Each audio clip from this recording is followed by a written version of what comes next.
המראה כן חשוב. ברור. נכון. כל מי שמציעים, אומרים לי, אל תסתכלי על המראה, קחי את הערכים שלו. זה קשה לי. נכון, מסכים איתך לגמרי. זה מאוד קשה. נכון. יודעת למה אנשים אומרים לך את זה? למה אנשים אומרים לך את זה? יודעת למה? כי כואב להם עלייך. מראה זה משהו שלא מתפשרים עליו. אם יש דחייה, לא ממשיכים.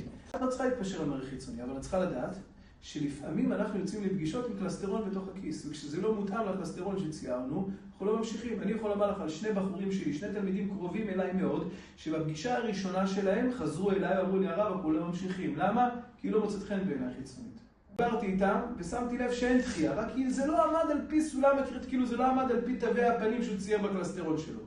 הם יצאו לפגישה השנייה. איך הם ניסויים הם בקיצור עם אותה אישה? אני רוצה להעביר לך, לפעמים כשאנחנו יוצאים לפגישה ראשונה, אנחנו יוצאים עם ציפיות. כשהציפיות לא ממומשות, זאת אומרת, המציאות לא עומדת ברמת הציפיות שלנו, אנחנו מתאכזבים. הפגישה השנייה, מה קורה? אנחנו יודעים את מי אנחנו הולכים לפגוש. כשאנחנו יודעים את מי אנחנו הולכים לפגוש, בזמן הזה אנחנו מתחילים לגלות אצלו, באישיותו, בהתנהגותו, דברים מסוימים שיכולים לייפה אותו. מבינה? אז לפעמים גם צריך לתת לה הזדמנות לדבר הזה. בתלמוד כתוב שמרים הנביאה, מרים, אחות משה ואהרון, הייתה נשואה למי? לב בן יפונה.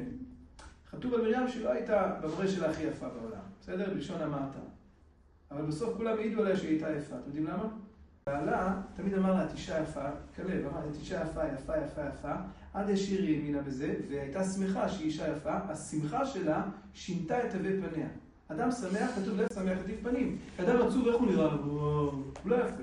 אדם שמח, הוא לא רק נראה יותר כאילו מוצלח, הוא גם נראה באמת הרבה יותר טוב. לב שמח יטיב פנים.